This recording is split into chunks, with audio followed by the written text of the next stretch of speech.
to It's a Woman's World, where we'll meet achieving women making a difference in our community. I'm Carolyn Bruna. Our guest is Mozella Ademiluyi, an international speaker, attorney, mountain hiker, and poet.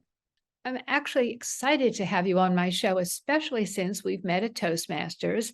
And not only do I want to know more about you, but your skills and your accomplishments sound so amazing to me, and they're inspirational. So I feel that you're a perfect guest for my show.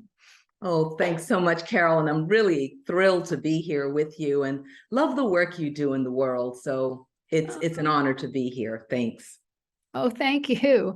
Yes, I hope my show gives women different views of what they can become in the world. And certainly you're going to be a model for them. So let's get started. All right. Mozella, before we get into the ways you inspire people to greater leadership skills and accomplishments, I'd like to ask you a few questions about how you were inspired to do what you do and how things began to inspire you to climb mountains. And did your family inspire you? Well, my father did. My parents did generally. But when my dad was 13 years old, living in Miami, Florida, he had this phenomenal dream, given his age, that he wanted to live and work on the African continent. And so it was when I was older that I really appreciated how he took this dream, this idea, and then he turned it into a vision. And he wanted to work with youth. And he did that in 1962 when he was 33 years old, family in tow. And we moved to East Africa and then West Africa. And we were based on the African continent for 18 years. So with my parents really kind of embracing at such a young age what it was that they wanted to achieve in life, and then able to follow through with that, he was my first real lesson about the power of thought and the power of the desires that we have. Wow. Thank you for sharing some of your origin story, Mozella. It really is quite amazing. And it's always fun to hear us to find out from people, I think, how they started on their paths, It's clear that the mountains are your metaphor now. That's what you've chosen to represent your work. But why the mountain? Well, as you know, mountains are, first of all, they're an easy symbol. Everybody has used them from ancient times. But in 1964, I was about to tell my age, but I won't do that. When I was a child, I saw Mount Kilimanjaro for the first time. And actually, as I climbed it when I was older, it just resonated with me to use it as a symbol of what we want to achieve in life. And as well as, even though more often people use it as an obstacle, oh my gosh, I got that hard mountain to climb. But I also get excited, and so do our clients, about thinking about our goals as being a journey on a mountain, and we have to take those steps to get there. So it was an easy choice given my experience with kind of hiking and climbing through my youth and then facing Kilimanjaro. Yeah, I just, it's been a real win to use it as a symbol in my work. Yeah, you alluded to the fact that you said you were older when you were 60 when you actually climbed it for the second time.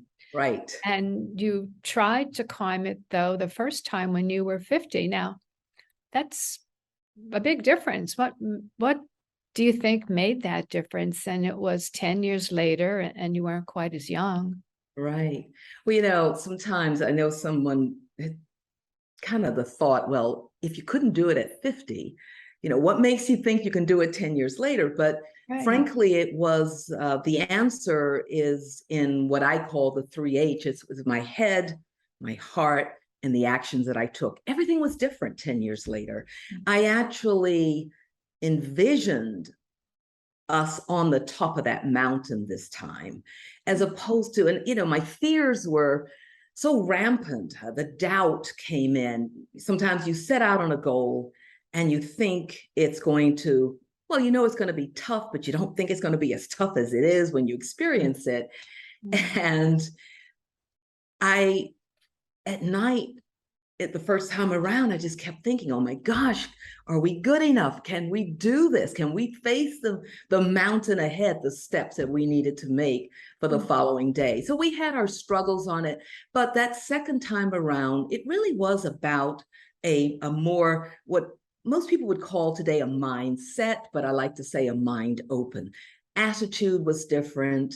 The steps that we took were we were just better prepared, mainly up here first, and then also in our belief system. That's interesting. You did say that you're not going to mention your age, and I'm not going to mention mine either, but it gives me a hope that as we age, we can do things that we didn't even think we could do or we could do when we were a little younger. That's wonderful, really. Absolutely. There's so many, we let all kinds of things get in our way. Oh, I'm too this, or I'm too that, or I don't have enough of one thing or the other. And it gets in our way. It really does put up barriers for ourselves, as if there aren't enough barriers out there already, but these are barriers within our own self-talk. So you're right. I mean, we really can achieve so much more than we give ourselves credit for. And of course, it's also helpful to know how we get from where we are to where we want to be. That in itself is a journey with pretty much any goal that you and I have had, that your audience, that our clients have had. We all face the inquiry about, what do I need to do? What steps do I need to take? Who do I need to be in order to reach my goals? Yeah, that's great. So did your experience the second time make you realize that you can inspire others to greater heights of not just these physical challenges, but leadership? Yes. Well, I think that, first of all, it's a challenging enough goal. When something is tough, it's challenging enough. However, we like to make it fun, make it an adventure. And there's all kinds of symbols and metaphors and analogies that you can use for any of the goals that you have. But a mountain that you're going to climb, and you've got the support of your team or the support of your family and friends, and you map it out, because it's so important to understand what's required of us. What do I need to do first? And then after that, what's going to be the next step? What happens when I run into my first obstacle? How will I handle that? And so the mountain theme has been so well received. And so I know, and as I said, it's an ancient symbol for getting things done, and it just works. It works. It gets people excited. They really want to figure out, okay, like it's almost like having your GPS, but you have to have a map that takes you on the various different levels that you're on during your climb to achieve what it is you want. Wow. You mentioned earlier that your parents were brave, but it sounds like you fit right into your family with your bravery. Thank you. Well, I can't tell you that I love heights. I really can't. But at the same time, it was just a lesson for me as well. I think the first time we did it, I had just had a major reunion with the high school that I attended in Kenya. And somehow, and I was turning 50, so I thought, well, this is a birthday present, and this is going back to my roots. And really, I did it for wanting to climb the mountain. The second time around, though, I had a much deeper purpose. My mother kept a travel journal from the time we left Miami until about 2 years into living in East Africa. And in her journal, on January 14th in 1964, it was the first time as a child that we saw, because we had traveled to Tanzania, and it was the first time that I had seen Mount Kilimanjaro. So climbing it on that particular time, January 10th, 50 years later, was a way for us to really honor our parents, their sense of the mission that they were on, their sense of adventure, and the leadership that they took. And they just served as an example to friends, the people that they were in service to. It was very inspiring for us. So, Wow. yeah. So the second time, the purpose was really very different and very motivating, and it just kept us going. Yeah. So that second time after climbing Mount Kilimanjaro, and then is that when you developed that infographic that we're going to talk about today? Yes, yes, it was, because between both of the climbs, I always call Mount Kilimanjaro one of my master teachers, because anytime we set out, and I know your audience will relate to this as well, whatever the outcomes, we always learn something, which is why a lot of times people say, oh, there's no such thing as failure.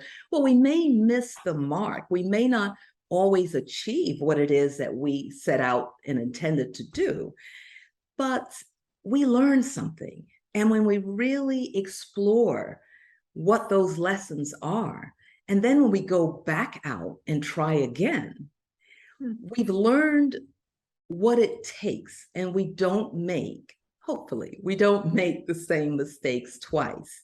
Right. And that's really what happened. I looked at the symbol of the triangle as the mountain and just slotted in all the lessons, the main lessons that we experienced on Mount Kilimanjaro. Why don't you explain it a little bit more to us? Tell us about the overall, well, you kind of did say why is the shape of the mountain. Yes. Yeah, tell us a little bit more of that. And then perhaps let's go into, you have the 3 H's, the head, the heart, and the hand. So why don't you explain that now? Okay. One of the things that, as I've studied human potential for the past 50 years of my life, there's 3 basic parts of us that help us achieve what it is that we want to achieve. The head, the logic, the thinking, the vision, all comes from the analysis, all the ideas all come from our heads. Our hearts, our emotions, our feelings, our belief systems, whether or not we're going to entertain more fear than courage, all of these, and our emotions are such a vital part of everything that we achieve or don't. Our emotions can go against us, meaning that we choose the emotions of fear, which is really very devastating, and all of us know that emotion. Or we decide, I'm going to do this. I can do this. I will do this. I am doing this. And so we take that courage and we use it to make the next steps. And so the third H, as you mentioned, is hands. And that's action, because it doesn't matter what we think, doesn't matter what we feel. If we do nothing, then we can't move forward toward our dream. Now, some people ask me, well, what about the feet? Well, I always say that, well, feet don't begin with a H. So the feet, I just use the hands. We use the hands to represent the action that we absolutely must take to reach any of our goals. Yes. Oh, wow. I really love the 3 H's, even though it's not an F for feet. Yes. I think we're going to start at the bottom, since it's a mountain, and obviously you start at the bottom of a mountain. It says, imagine first at the bottom of your graphic. Does that mean that you must first have a dream and we must see ourselves accomplishing that dream? It sure does help. It's very essential. Imagine first is, of course, as you'll notice, each one of the steps have each one of the approaches have 2 steps that go with them. And imagine first is just where we begin everything. No matter what it is, whatever physical thing that we may hold or see, it started somewhere with somebody's idea. And again, going back to my father, he imagined He imagined what he wanted to achieve, and he got there. He had to take those steps. He had to create a plan. And for all of us, we know that whatever it is we want to achieve, we got to see it first. We have to see it first. And just to give you an example of an exam, for instance, so often we say, well, I want to take this exam and I'm going to pass it. But we don't see ourselves. We really, and all of these systems work together. What we say, what we believe, what we do, and they need to be in alignment. So if I say one thing, but I don't see it, I don't see myself being there, then chances are that the feelings that I have, whichever way it is, whether it's I can or I can't, that's usually the way it goes. Right, right. Oh, very interesting. Gosh. So we must have that belief. Yeah. And we could have the belief to say I can't as well. Very interesting. I hadn't thought Absolutely. about that, Mozella. We're going to take a little break though. So we'll break for a short public service announcement and return with Mozella telling us about climbing our mountain to achieve our goals. There are almost 6 million military and veteran caregivers across the nation. One of the most important elements of caregiving is taking care of yourself. Visit aarp.org/caregiving for a free military veterans guide to navigate your caregiving journey. Welcome back. We're speaking with Mozella Ademiluyi about achieving our goals and climbing the mountains in our life, goals that we want to conquer and achieve. Mozella, we saw the infographic of your mountain the first half, so I'd like to ask more questions about it. We did explain the bottom step, which is the head, and discussed a bit about designing our dream. So let's explain the next step, which is the heart, and explain for us you have attitude, then altitude. So what you say is belief, is that correct? You're going to have to explain that. Yes, that is the buzzword, let's just say, for it, because, and I think most of us understand this part, that whatever it is we set out to do, we can't get there unless our belief system is in alignment with what we say we want to achieve.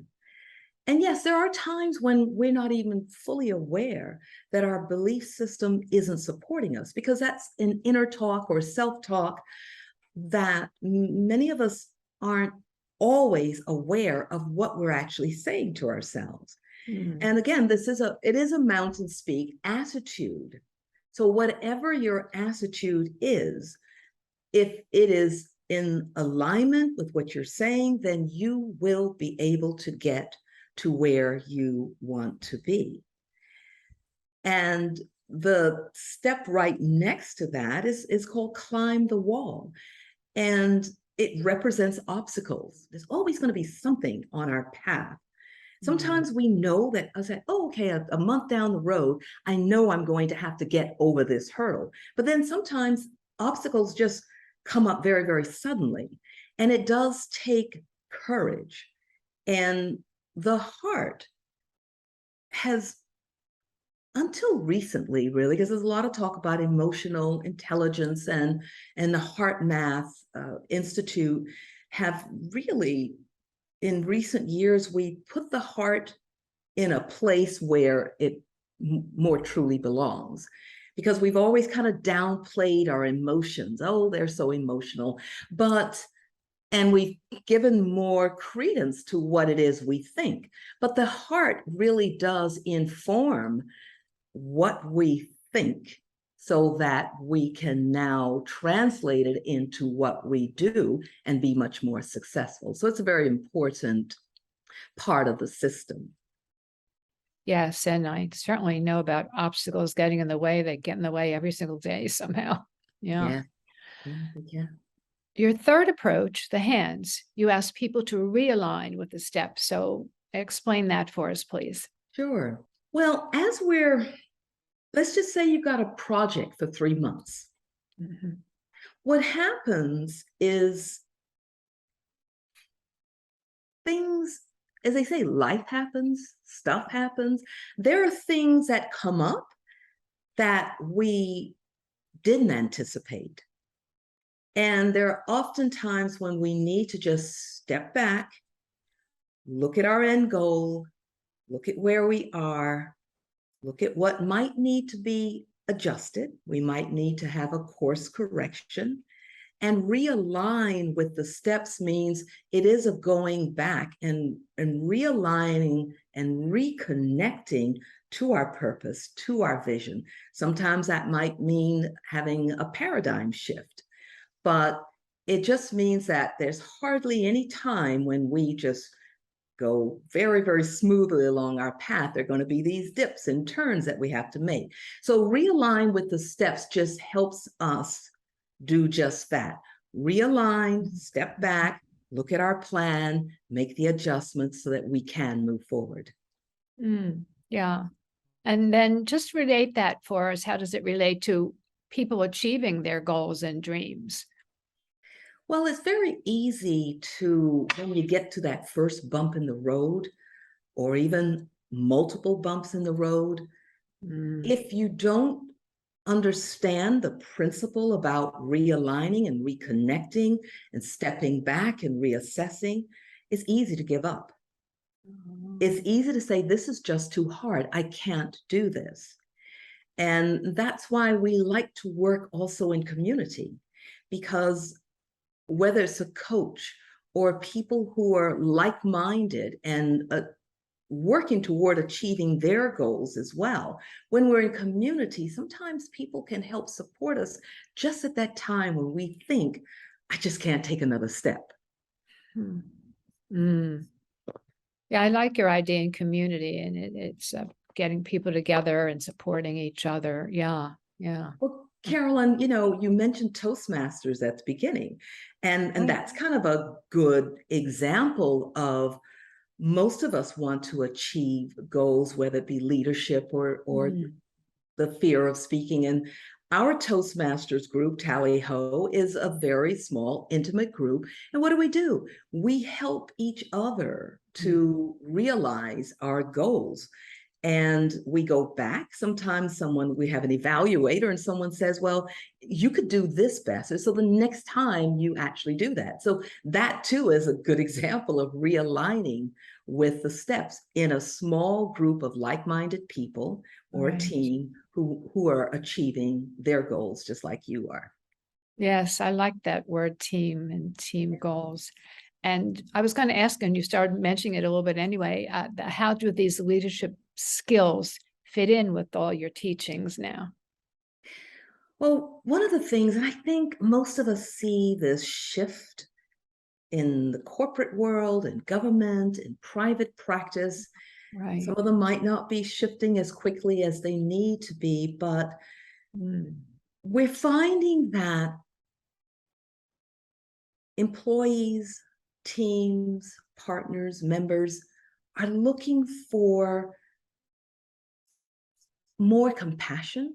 They want people to listen. They want someone to really understand, someone to really care. And employees are beginning to leave their work looking for a better environment. Leaders, on the other hand, are also looking to how can they are finding that they really need to look first within themselves, because once they begin to understand that it is just as important to be realize that you're human and the people I'm working with are human. And so it's important to really take their humanness into consideration so that they can now be better and more effective and have greater clarity of thinking, because they're not under as much stress. Stress doesn't serve the clients, it doesn't serve the leaders, and it certainly doesn't serve the team members. So leadership skills can be built when you're really being more introspective. You're right. And compassion, I read a lot about today. It's a big word. It's a good word. It's not just for the employees, but it's for the employers or the managers or the people who we all need to work with, and for each other and for Right, ourselves. absolutely. Actually, now that I'm thinking about it, you're supposed to have compassion for your own feelings and That's be right. able to honor that. Absolutely. Yeah. You've given me lots to think about and mention here, more than I can go into. Would you please give us some takeaways for your infographics and for your teaching and for your leadership skills? Well, let's go back to the basic three the 3H represents.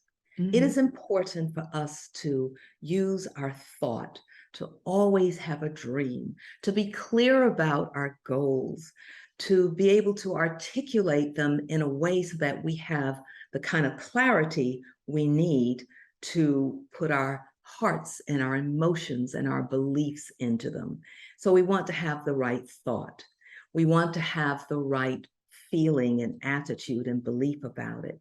And then we also want to take action. We don't want them just to be plans or a map on a paper. We really want to plan out, what will I do this week? What will I do the following week? What will I do today?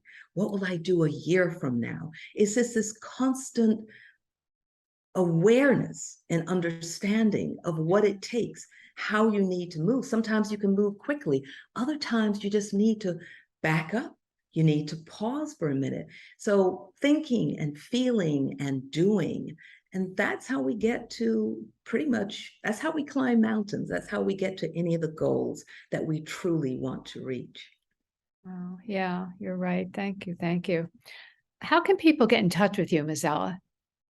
Well, info at mountainpeakstrategies.com. And actually, Carolyn, we have a gift for your audience. Oh, thank you. And if they write us and put in the subject line, "It's a Woman's World," we will send them the Mountaineer's Pocket Guide. And it really takes what we've discussed far more deeply. And it really helps whoever's really serious about wanting to identify what steps need to be taken, for them to study the questions and answer the questions on their own or in partnership. It will help them to have a real sense of where they're going and what needs to be done. We all need maps. Businesses use business plans, but we all need to be able to harness all the elements that it takes to reach our goals. And this guide will help do that, because we're the only ones who can really do the work. We have to do it ourselves. Yes, so true. So I know your primary things that you want people to remember are to decide and imagine and believe in yourself and create a plan of action. I hope you've enjoyed meeting our guest, Mozella Ademiluyi, today as much as I have talking with her. You'll keep her tips in mind to fulfill your dreams and climb your mountains.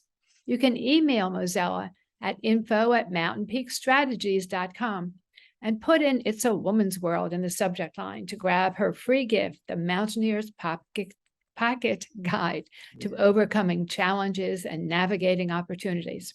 This unique guide will set you on the steps to accomplish your life's goals and dreams. For more information, contact us for Woman's World TV at AOL.com.